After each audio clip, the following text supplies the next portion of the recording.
This is Liverpool gangster Curtis "Cocky" Warren. He's the first and only drug trafficker to appear on the list of Britain's richest people. Some estimate his fortune to be as high as £300 million. And Warren isn't the only Liverpool villain to have made millions from crime. This is the story of how Liverpool crooks went from run-of-the-mill robbers to drug-dealing millionaires.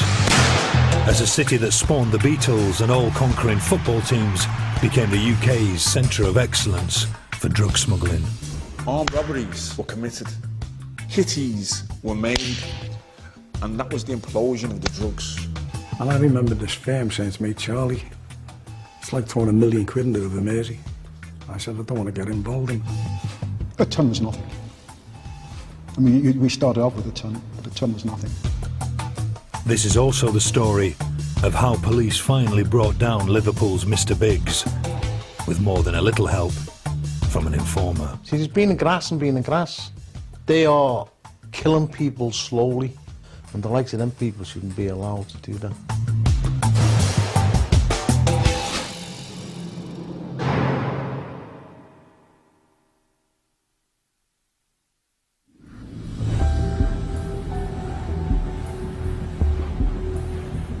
Liverpool is a city made great by its port.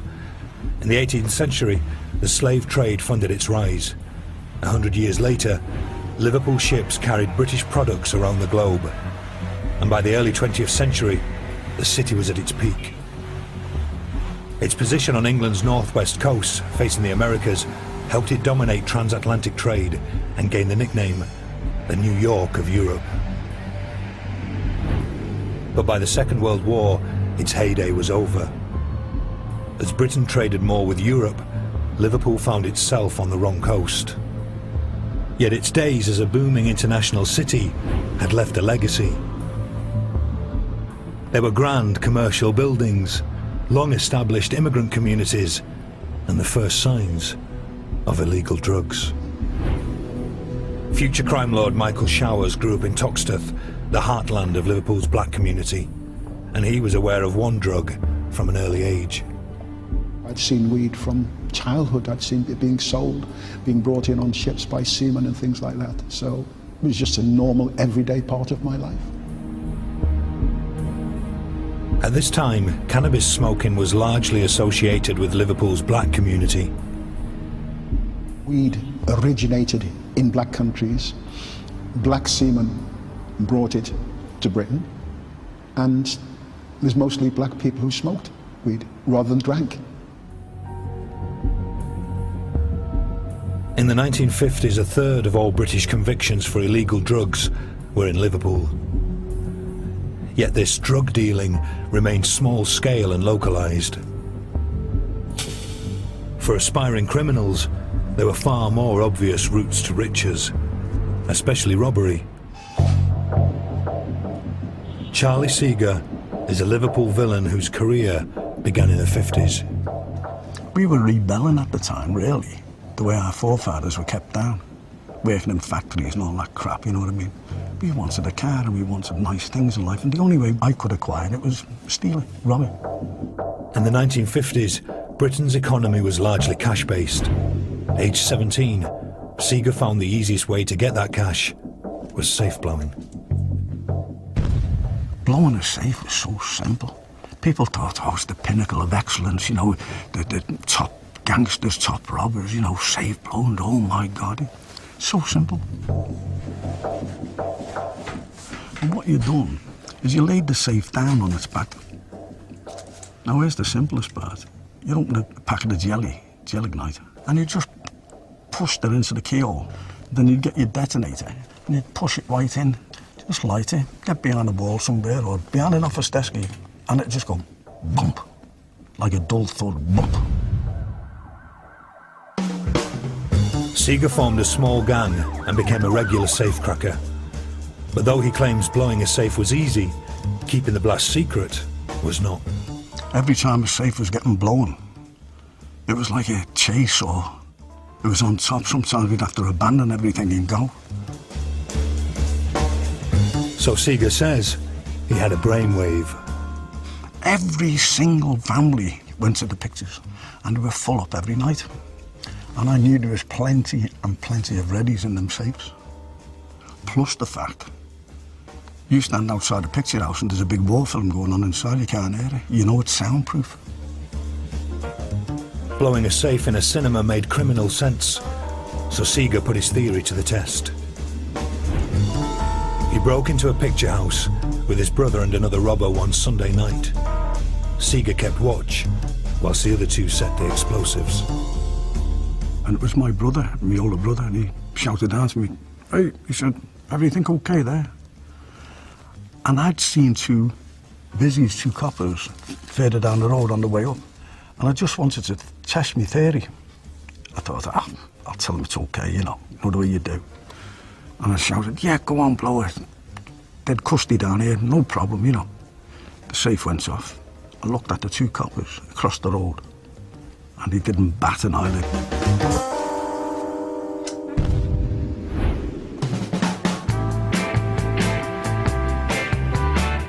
Cracking cinema safes proved Seeger's route to making big money. So we were knocking picture houses off left, right and centre. And it was big money to us. I mean, don't forget, I was a 17, 18-year-old kid. But robbing cinemas couldn't last forever. Picture houses got wise to the robbers and upped their security. So criminals like Seeger had to move on. It's like everything else. The authorities bring all these sophisticated alarm systems out, but the criminal mind somehow overcomes that and finds a way around it. As Seeger went in search of new ways of stealing money, the cops were barely keeping up with the robbers. Albert Kirby joined Liverpool police in 1964, when techniques were far from sophisticated. We all felt that we were behind their game because we didn't have the availabilities to do surveillance, to gain evidence and the forensic issues. You had to have a book to tell you walk down one street, turn right down another. That's how pathetic it was. By the time Kirby was patrolling the streets in the 60s, villains had moved on from safecracking. Big money then was security vans and post office vans, and so it was all like wage snatchers then. Quick, fast, 2 minutes in and out.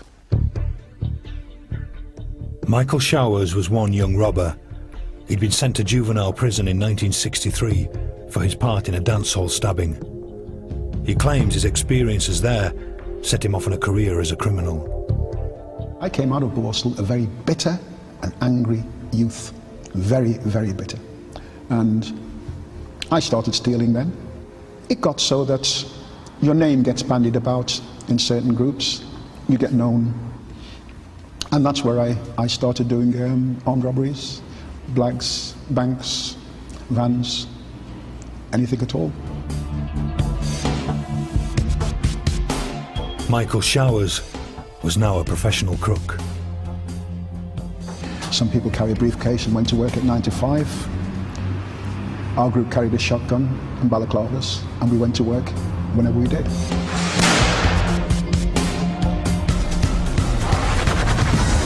Showers was establishing himself as an armed robber, but he would go down in criminal history for a different reason.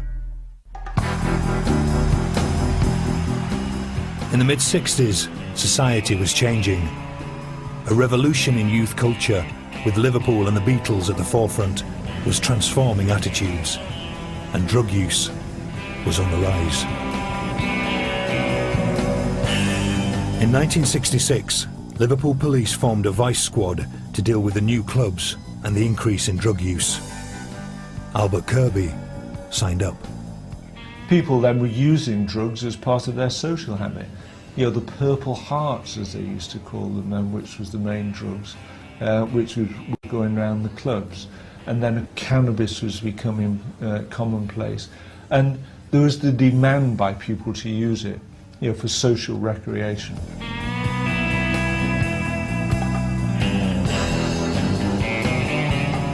As demand increased, so did the opportunities for criminals. with money to invest. Late 60s, someone said, listen, if you buy me a pound, a weight, what they call a weight in those days, which was 1 pound weight, he said, I can give you a good return. And in those days, a pound weight of Lebanese cannabis resin was around about 100 and something pounds. So what's the return? He said, well, I'll give you 400 pounds. And I saw there was money to be made in that. Michael Showers was helping forge the modern drugs market. Yet in the late 60s, the big criminal money remained in robbery. Throughout the decade, Liverpool crooks had been looking for new ways to steal. And in August '69, they unveiled their latest secret weapon. It was just such an eye-opener to actually hear and see what they'd had the audacity to do.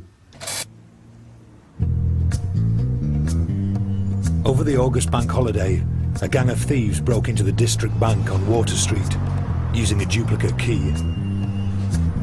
Charlie Seeger says he knew the villains involved, who found getting in was the easy bit. The banks had no alarms. Windows were open in banks. They solely relied on the vaults. That was the main security, the vaults of the bank. The banks assumed their vaults were impenetrable, but they hadn't bargained on the latest bit of robber's kit, a thermic lance. They were the best things what could ever be invented for a robber. You know, you could burn through metal what was unheard of before. What's better to go in a place of a weekend, just relax, chill out, maybe have a flask with you, have a cup of tea and all that, and just burn away at the safe, at the vault. It was the first real experience we'd had of dealing with criminals who had a lot of sophistication, and then to use the ventilation system within the bank to take away the toxic fumes from the thermic lances. None of us had seen anything like that. Over the weekend, the team plundered the vault of the district bank.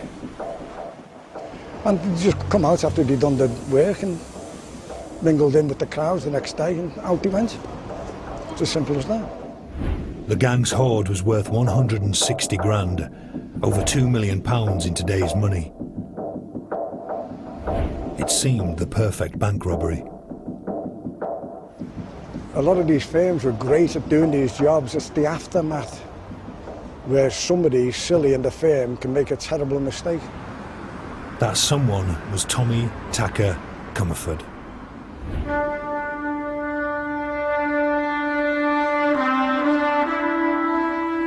He was sort of like on the fringes of everything. Any firm, he'd sort of sniff his way in. Comerford's mistake was to give a cigarette case he'd stolen from the bank to his favourite barrister. Several weeks later, that lawyer attended a function in one of Liverpool's grandest buildings, St George's Hall.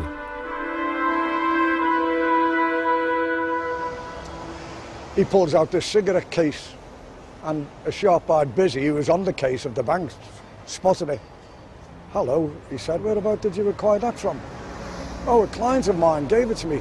Well, that was it. The Water Street bank job propelled Comerford to criminal stardom. It was fame he would later use to become Britain's first drugs baron. As Comerford began a 10-year sentence, another drugs pioneer was also doing jail time. Michael Showers. By 1970, Showers was an armed robber with a growing sideline in cannabis dealing. He was also an increasingly big figure in Toxteth and prepared to use violence to maintain that reputation. To me, violence is a tool to be used sparingly and if necessary.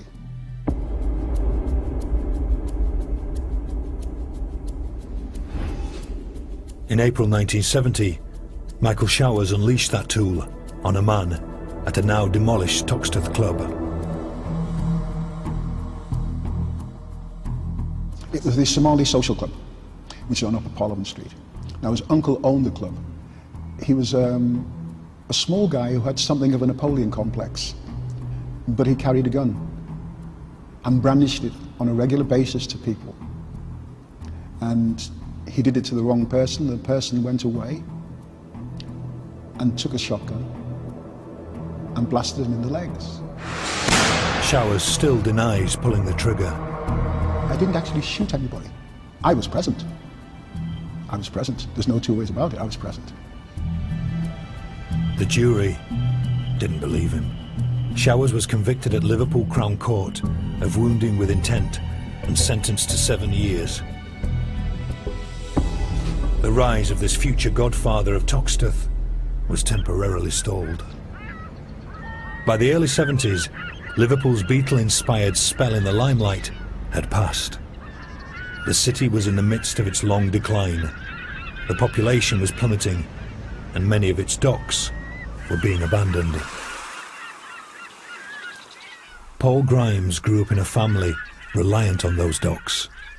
The docks went from as far as you could see down there, right the way to that new building, a funny shaped building there,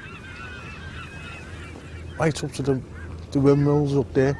That's how big the docks was, and it was fantastic at the time. But Grimes and his family weren't dockers, they were dock thieves.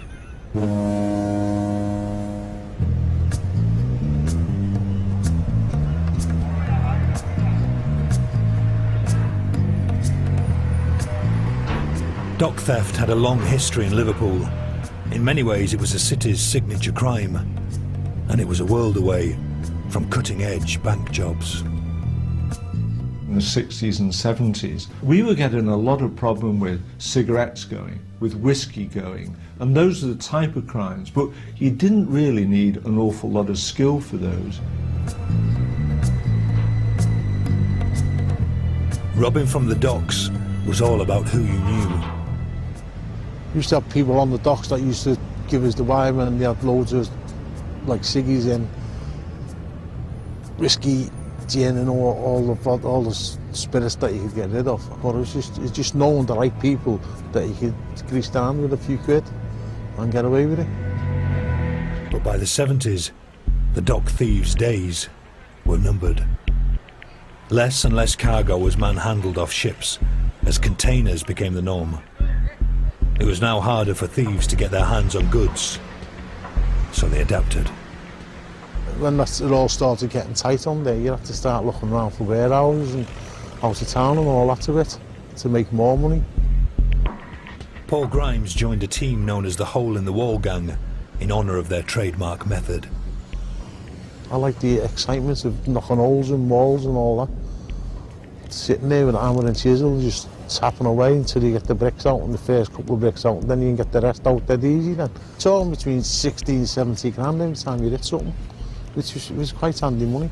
Actually, so you didn't have to work for a while. These warehouse raids spelt the end of dock theft in Liverpool. In the future, the city would have a new and sinister signature crime: drug trafficking.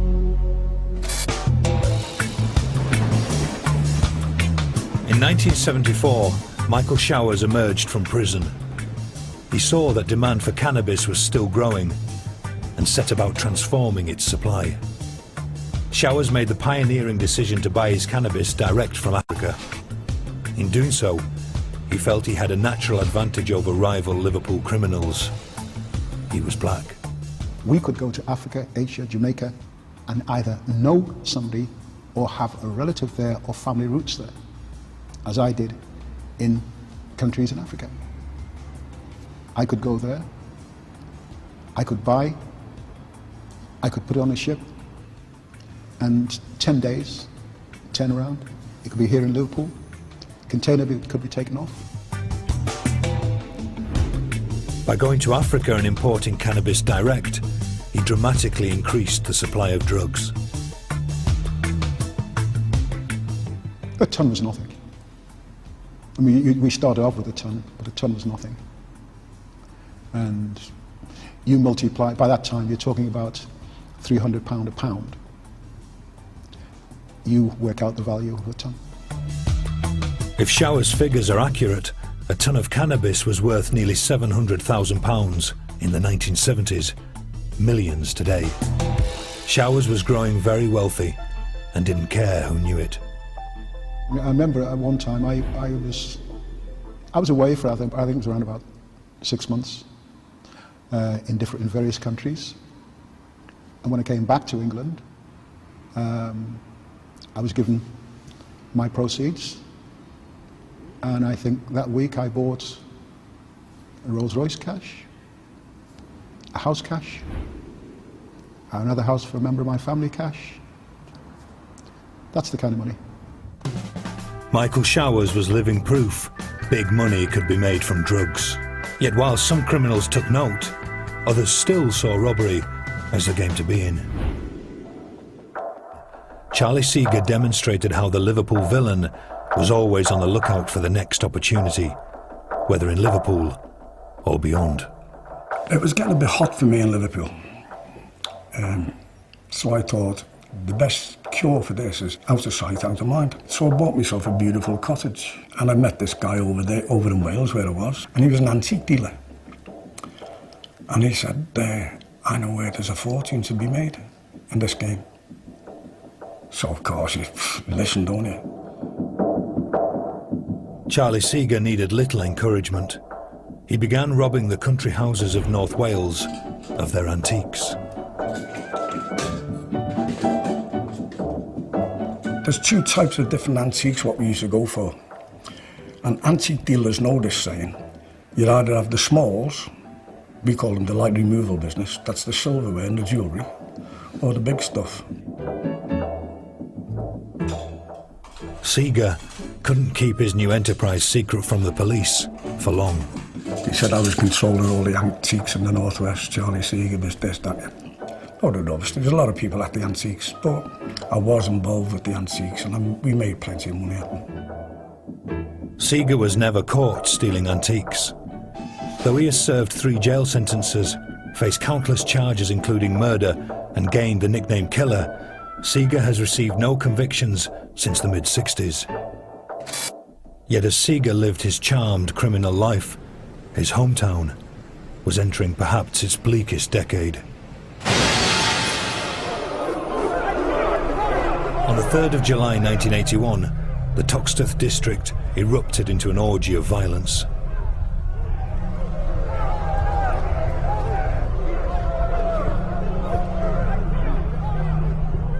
It was the worst public disorder Britain had witnessed that century, and young robber Stephen French was at the heart of it.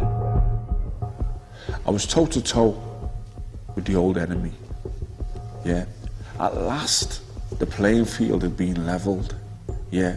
And we could have a pitch battle. It was so emotional. Seeing all these police officers from literally all over the north of England coming out with head bandages, arms in slings, on crutches. And I'd never seen, police officers attacked in the way that they were, because they'd had bricks thrown at them, there'd been petrol bombs, they'd been attacked in the street. It was absolutely frightening to see it.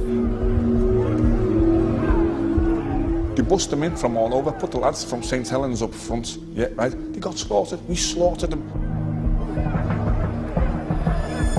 For 3 days, the authorities lost all control over Toxteth.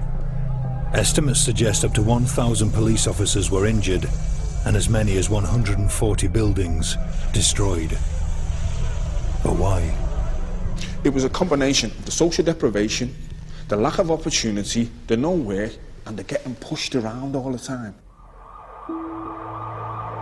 In 1981, over 40% of young men in Toxteth were unemployed, and official reports identified this as the root cause.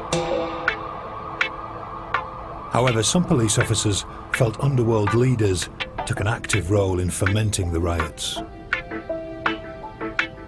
In the build-up to those riots, really the main person or people that we were concentrating on was Michael Showers and his brother Delroy Showers. we as police were causing a lot of problem within Topsett. So you could see there was a build-up of public disorder, disturbances, really to make the police keep out of there, to say, keep your nose out of here, we want to carry on our drug dealing. Whether by accident or design, the riots did create a no-go zone for police. Out of Toxteth would come one of the richest criminals in British history. Yet the hard drugs revolution on Merseyside would not come from Toxteth, but the other side of the Mersey. And it caught everyone by surprise. Mike Malloy was a police inspector on the Wirral, the peninsula across the Mersey from Liverpool. And in the early 80s, he was coming across increasing numbers of heroin addicts who had all been sold the same lie by dealers. The lie was, if you chase the dragon, which is smoking the heroin through the fumes, through the silver foil, you can't get addicted. And these people fell for it.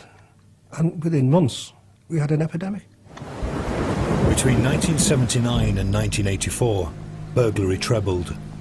The Wirral's main town of Birkenhead earned the nickname Smack City and became known as Britain's #1 heroin black spot. In 1984, Mike Malloy led a unit to find out why, and the answer began several years earlier in Liverpool.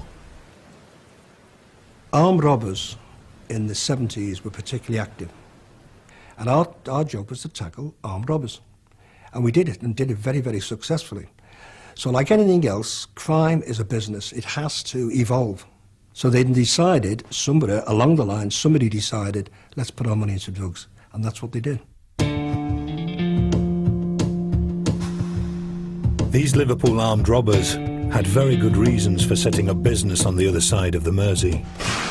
It's like the old mafiosi, you don't do it on your own doorstep, but you do it on somebody else's doorstep.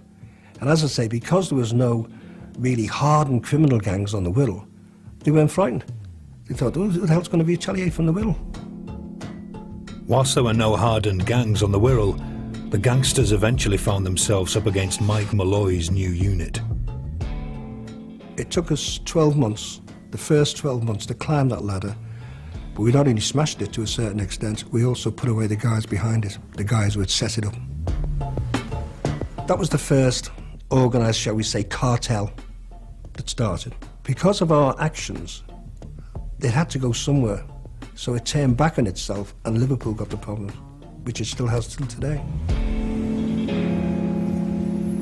The established criminals causing this problem would become known as the Liverpool Mafia. The Liverpool Mafia were white middle-aged criminals who worked on the docks. They were experts at smuggling contraband. They made a lot of money from armed robbery, and they were able to invest that in drug shipments. Career villain Charlie Seeger watched many of his peers dive headlong into the gold rush. I know a few of the lads what got involved in drugs, the old school. Good lads, but the money was so plenty to me. It was a sought after commodity. People wanted it.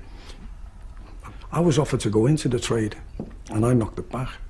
And I remember this firm saying to me, Charlie, it's like throwing £1 million into the Mersey. I said, I don't want to get involved in that. It's backstabbing. You're starting to trust people. Got to trust people who's devious. Nah, I don't want to know that. I'll stick to what I'm doing. One man who seized the opportunity was Tommy Comerford, the so-called mastermind of the Water Street bank robbery. Comerford started importing a whole range of drugs, from heroin to LSD, and became the first British criminal to forge links with most of the world's drug regions. It made him a fortune, but Comerford still lived in a council house. I always remember Tommy lived just off Scotland Road, nothing loud or about it, and claiming all his benefits. And yet he was making probably thousands, hundreds of thousands through all his criminal activities. But that's to take a cheapy character that he was. Comerford was a successful but careless operator. In 1984 he was placed under surveillance by the Regional Crime Squad. Just 6 weeks later, he swanned through Heathrow Airport carrying 2 suitcases. When stopped by cops, one case was found to contain half a kilo of heroin. He was the biggest fish yet caught by the police. In the mid-80s, money from drugs was revolutionising the underworld at every level, from the Liverpool mafia to emerging Toxteth criminals. Places like Toxteth became very, very different places after the riots. These places were full of anti-authoritarian people who didn't trust the police, so were prepared to get involved in the black market. That black market was the drugs trade. And on the streets of Toxteth, dealers started to cash in and create new types of crime. Stephen French was a martial arts star who in 1985 won a world kickboxing championship. But there was little money to be made in martial arts, so French earned it as a bouncer and a robber. Until he stumbled across a new way of making money. I'm working then on the doors in a place called the Grafton, and a mate of mine was a drug dealer. He had his product took off him, and he came to me and said to us, "This has happened, can you know the people?" Anyway, we went and got the stuff back for him, and he was going to give us £5 for getting us the stuff back. French was curious how much these drugs were worth, so he contacted a young dealer and robber he knew, Curtis Warren. I phoned my mate Curtis and I said, "I've got this thing," I didn't know nothing about it, "I've got this thing, boom, boom." And then Curtis told me that it was worth 30 grand. So then I realised the money that was involved. It was then that the penny dropped for Stephen French. I was a robber, yeah. I was a tea leaf, I was a thief, yeah. So I think, well, this drug dealer, he's got all this money, yeah. If I take his money off him, what can he do? I'm beginning to believe that I'm invincible, the baddest man on the planet, yeah. I'm actually beginning to believe my own hype, yeah. And I start to rob drug dealers, yeah. It's called taxation. For French and men like him, taxation appeared the perfect crime. I never robbed drugs, I robbed money. I always wanted the cash, yeah, right? And I used extreme violence, yeah, to do it. Yeah, I'd be clad all in black, I'd have a balaclava and I'd have one of the biggest knives you've ever seen.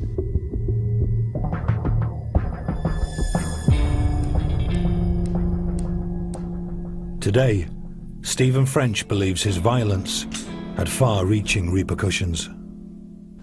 How does 10 stone, 11 stone drug dealer protect himself from former British, European and world kickboxing champion, amateur boxing champion, yeah, a very physical guy? How does he protect himself from me? He arms himself, gets himself a 38.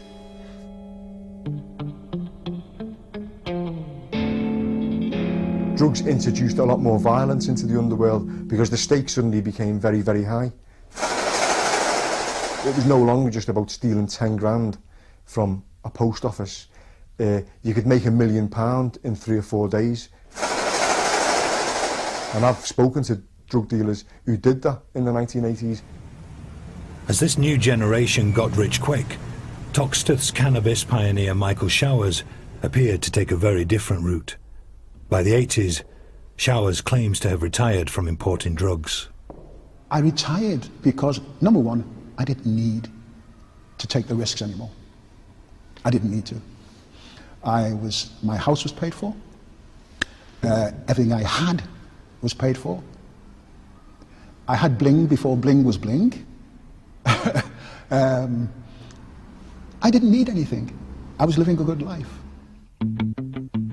In the wake of the Toxteth riots, Michael Showers turned himself into a community spokesman, meeting politicians and appearing on TV debates. The chief constable said that's his problem. It's also a problem of the city, because we would never have had a riot had we not had the chief constable we have. And Michael had the ability to convince the politicians and the local councillors that we as a police force were misbehaving, we were being oppressive in the way that we were policing it. And initially they believed him. In a remarkable turnaround, Michael Showers, a drug dealer with convictions for shooting and stabbing, landed a job for Liverpool Council as an immigration advisor. Now he lamented the impact hard drugs were having on his part of Liverpool. I saw a scale of deprivation from heroin that I'd never ever seen from the likes of cannabis. And that's why I didn't particularly care for it. The police noticed Showers' new stance. However, they didn't necessarily believe it. But gradually over the years, he began to reinvent himself, as it were, as a man of the people. And but we knew what he was. He was a villain. The police were right. Showers was still importing drugs. In 1990, he was sentenced to 22 years for masterminding a £2 million heroin import.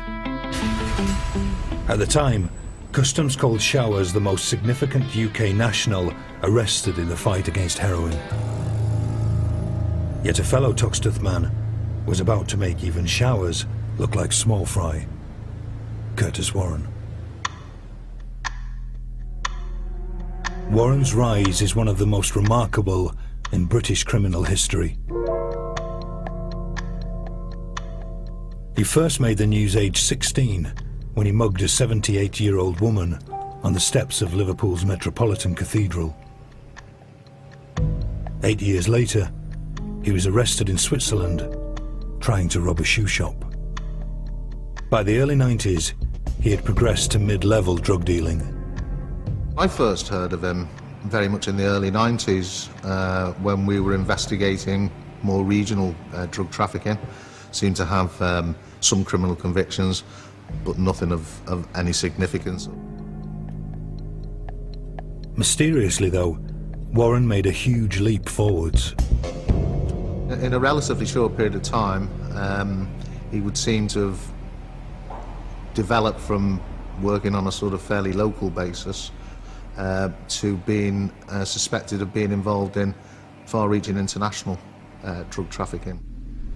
In September 1991, Curtis Warren flew to Venezuela with a drug dealer named Brian Charrington. What happened on that trip remains unclear, but it is clear that at the same time, 1,000 kilos of cocaine were shipped from Venezuela to Liverpool, hidden inside 50 lead ingots. On arrival, the coke was extracted and the ingots disposed of. The man called in was dock thief turned scrap dealer Paul Grimes. They phoned my yard up when I had the business of scrap metal and asked me if I could get rid of a load of lead ingots. But Grimes was the wrong man to ask. By 1991, his son Jason had become hooked on heroin. It had left Grimes with a vendetta against drug dealers. Not that the man selling him the ingots knew this. He was telling me all the situation on what happened, about the drugs being in the bottom of them, what sort of boxes they was in, little steel boxes and all that, and I related all that back to the customs. Former robber Paul Grimes had turned informer. When he learned a second import of cocaine was imminent, he tipped off customs, who pounced on arrival.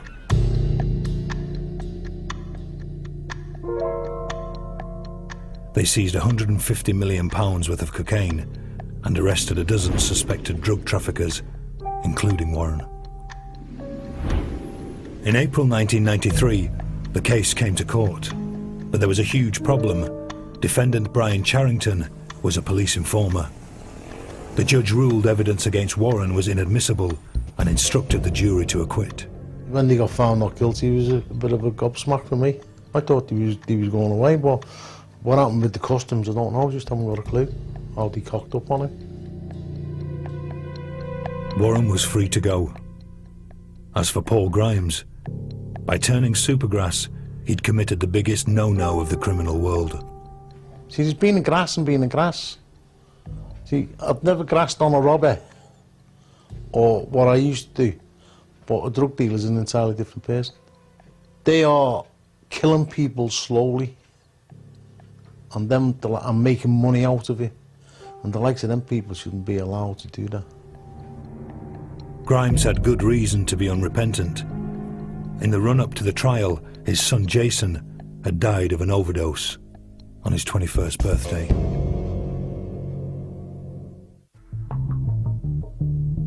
For police and customs, Warren's acquittal was a disaster. Resources were now poured into catching Warren and smashing his organisation.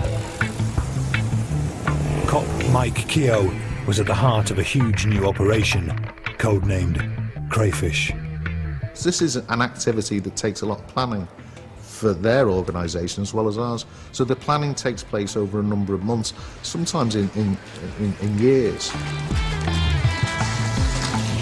For 2 years, intelligence was gathered that put Warren at the centre of Merseyside's drug supply, but police lacked definitive evidence. Then events on Liverpool's streets took a deadly turn. In May 1995, a businessman named David Ungi was shot dead in the south of Liverpool. Whilst his family deny Ungi was an underworld figure, his assassination sparked a gang war.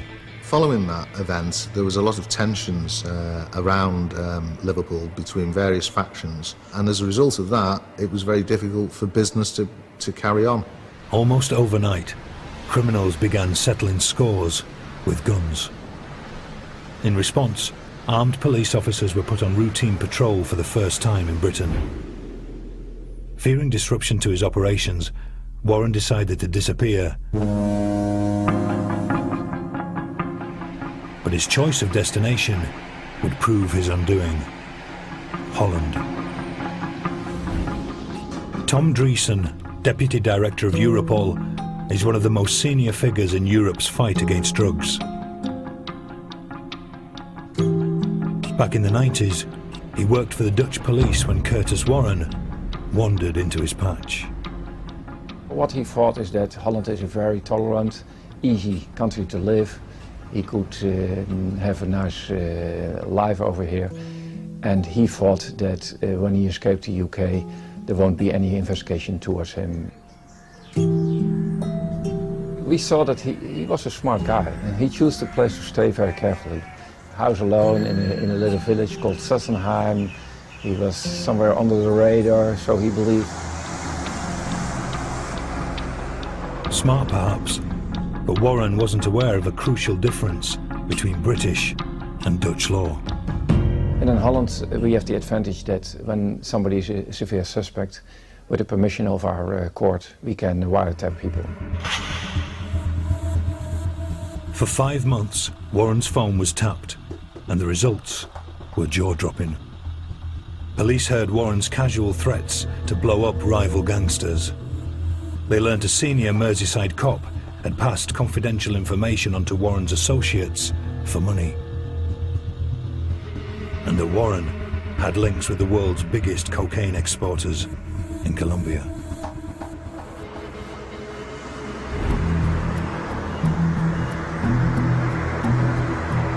Once the Dutch had gathered enough evidence, they raided Warren's home and the home of his gang 30 kilometers away. At the moment we arrested him, we saw that they had hand grenades and automatic weapons under their pillow and next to their bed, so that was a dangerous operation. This time, there would be no escape for Warren. He was convicted of drug trafficking and running a criminal organization and jailed for 12 years in Holland. Back in the UK, the reverberations were huge. Detective Chief Inspector Elmore Davis became the most senior cop jailed for corruption in nearly 30 years. Whilst Operation Crayfish led to the arrests of 129 men, and officers began recovering Warren's money, which estimates put as high as £300 million.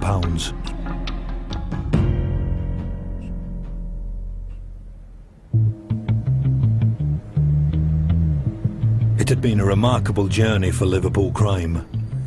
From the 1950s, when safe blowers were top dogs, to the 90s, when a Liverpool criminal was said to be worth £250 million. And the villains who helped shape the underworld have taken very different paths.